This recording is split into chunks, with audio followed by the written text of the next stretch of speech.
focus of the conversation, politically and culturally, is still on Twitter. Twitter is still the place for that, so that people on, say, YouTube or Rumble and other things, or people that are reporters or whatever you want to call them, journalists at CNN or at the New York Times, they're still reporting on what's going on Twitter. So that's why I think this is important. So if you're watching this and going, well, I'm not on Twitter, I don't really care about Twitter, it's like that still is ground zero for the conversation.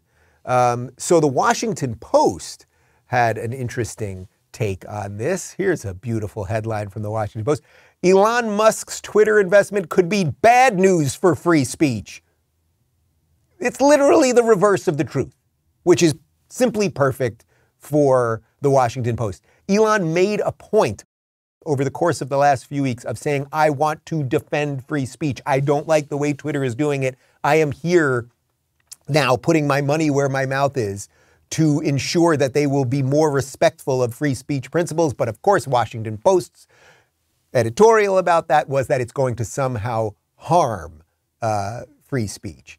But Elon, despite the Washington Post owned by Jeff Bezos, by the way, Amazon's Jeff Bezos, the Washington Post, here's some of the things that are happening right now going on Twitter related to free speech. Well, Elon Musk, do you want an edit button?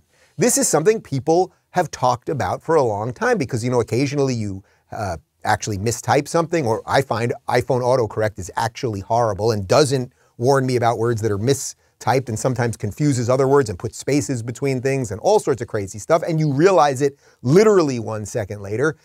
Now, the issue is if you were to add an edit button, do they have to acknowledge that there was an edit? What if it's already got 1,000 retweets? There's all sorts of stuff. But this is something that people have been clamoring about literally for 10 years. And then finally, 1 day later, after Elon Musk says that, Twitter communications. Now that everyone's asking, yes, we've been working on an edit feature since last year. No, we didn't get the idea from a poll. We're kicking off testing within the Twitter Blue Labs in the coming months to learn what works, what doesn't, and what's possible. Now look, again, without saying that Twitter is the most important thing in the world here, whether Twitter has an edit button or not is sort of secondary. Now we'll get to the meat of this, because the meat of this is about free speech and our ability to communicate with each other. Not the government saying you can communicate with each other, but private citizens' ability to communicate with each other in the modern world. And Elon Musk is clearly trying to defend that, unless I am being completely duped right now, and everybody else is too. That seems to be what's going on here. So we've got some info from the Daily Wire.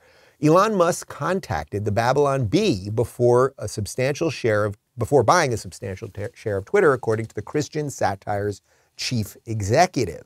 Musk is a fan of the Babylon Bee, which is currently suspended from Twitter for an article that jokingly named Health and Human Services Assistant Secretary Rachel Levine as Man of the Year, and was hosted on the site's podcast at the end of last year. According to Babylon Bee CEO Seth Dillon, the world's richest man consulted with the Babylon Bee before purchasing a 9.2% stake in Twitter.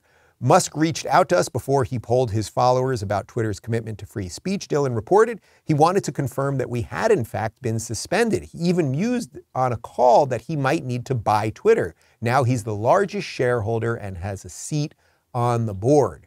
Twitter has thus far refused to revoke its decision to lock the Babylon Bee's account. According to Dillon, the company wrote, "Our support team has determined that a violation did take place and therefore we will not overturn the decision." Now, there's a couple interesting things here. So the Babylon Bee is suspended for quite literally making a joke. Quite literally making a joke. Now, we know that the Ayatollah is on Twitter. We know that Hamas is on Twitter. We know that terror organizations like Antifa are on Twitter, or Black Lives Matter is on Twitter. And there's all sorts of bad people that say horrible things on Twitter. In my estimation, as long as you're not breaking the laws of the United States, you should be allowed to be on Twitter and people can block you or mute you or whatever it might be. But the Babylon Bee is suspended because of a joke.